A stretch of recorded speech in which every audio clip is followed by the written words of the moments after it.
Hi everybody, my name is Taylor Green. I am one of the audiologists here at Audiology Associates. My name is Rhys Barber. I'm another audiologist here at Audiology Associates. Welcome to day 8 of Wax Vent, guys. So day 8. So Wax Vent. So Wax Vent is a collection of videos that we share to you every single day for 25 days. 25 days. Right the way to Christmas Day as well. Right the way through December. If you haven't been following the channel already, if you haven't been following the channel already, I don't know why you're not. So just give us a little thumbs up and subscribe. It doesn't cost you anything. Nothing at all. And you get lovely videos like and you this. get all this entertainment. Look at that. And you're me and Taylor for free. A twofer. There you go. So this is actually my patient, this one. One of yours, yeah? Oh, no, this was a tough one to do. And you can see why it's tough. We've got this layer of dead skin that's built up over the eardrum onto the sort of attic portion there, which is the section just above the eardrum at the top of the ear canal. But it's paper thin. Looks like a shell almost. Yeah, like it is, and it's rock hard. Yeah. So with this type of skin, it molds almost to the shape of the eardrum and the canal wall. When you try and lift this off, this is actually the fine end, so it gives you some appreciation of just how thin that skin is. There's a load of olive oil in here, but as you try and peel it off, it naturally wants to... you can see just behind there, I can see it. Yeah, it's still holding on. It's holding on the eardrum, and it wants to flick back to its natural position, which means every time I moved this, I couldn't get it. You can't plant the suction tube smack in the centre, because it's just a few too many ripples on there, so it won't quite hold. So we've got to find a way of peeling this away from the canal wall. This is not... They are very tricky. I've had a few of these. Tough ones. And your arms ache really bad after these, don't they? Like this towards the end, yeah. Shake it. So you get a tea like this afterwards.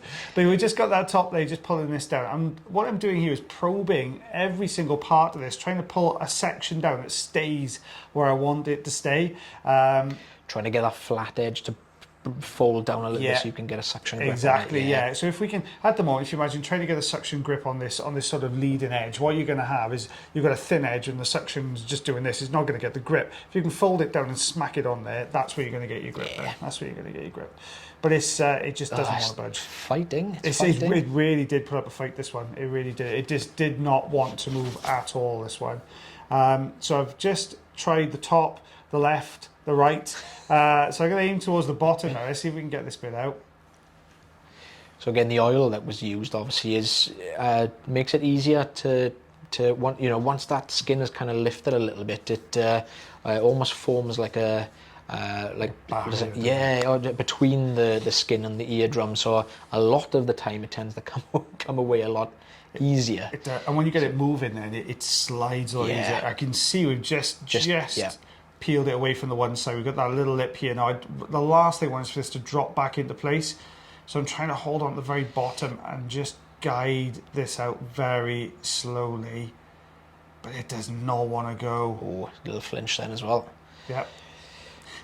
Go on. I was just going to say, sorry. That's all right. A lot of people are probably shouting at the screen now, saying, "Why didn't you use the crocodile forceps?" But I know this is yours, but the issue we had at the start is there wasn't really much room for us to grab hold of that little piece of skin. And it's just But now we've folded it, so now the crocodile. Yeah, see, look, I knew. See, I knew. Gosh. You know me so well. You can see it's coming away really well now. With the crocodile forceps clamps onto it. You've got to be careful pulling that away because you don't want to do it nice and gently, nice and slowly, so it doesn't end up tearing anything away. But that was almost a perfect skin cast of the eardrum itself. You can see two little ridges, two little layers there, just on the brow of the anterior recess, just dropping behind then. So I'm hoping these are going to peel away nicely. We hope. Yeah, difficult one because you got to aim for that bit of skin, not touch the drum, not touch the anterior recess, and lift it up at the same time. Oh my goodness, they're tough old ones to do. But still, still peeling away. You can see it how it peeled off the canal wall. Now, you've seen this a few times. It almost looks like spider webs sometimes over the eardrum. And I think if you were using any other tool apart from an endoscope, I think you'd miss it. I really don't know. When you're down in there and you can see these little ridges, you can really make them out down with the endoscope, which is why it's such a good tool to use. It's looking lovely and healthy as well. It's looking better now, isn't it? Much better. Much better. And patient can hear a lot better. Yeah, you'd be surprised at how much that thin, paper-thin layer of hard skin will make a difference to your hearing. Yeah. It just makes the eardrum more rigid, Yeah. not so flexible, so it kind of stiffer, stops the sound from transferring as well. Yeah. Yeah, looking good. Jess, I think there's a little piece here at the bottom. If you to put that into some sort of context as well, if you imagine when someone's talking to you with a mask on, you've got that very thin layer there, but it's just enough to dampen those vibrations through. And that's the kind of thing we're talking about here with these sort of very thin skin layers over the eardrum, and that's a nice piece, and things like that coming through. So it really gives you some perspective as to how much it can dampen that sound going through there.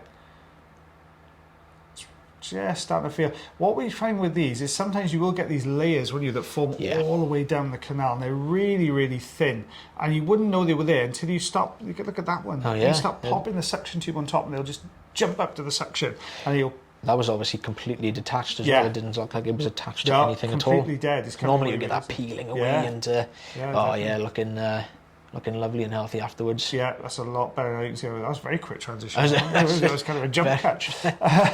So we got, do you want me to do inches this time? Yeah. 3/4 of an inch on that one. And 2 centimetres. And you can see just how translucent that is, now thin those little pieces, with those little pieces of dry skin on that.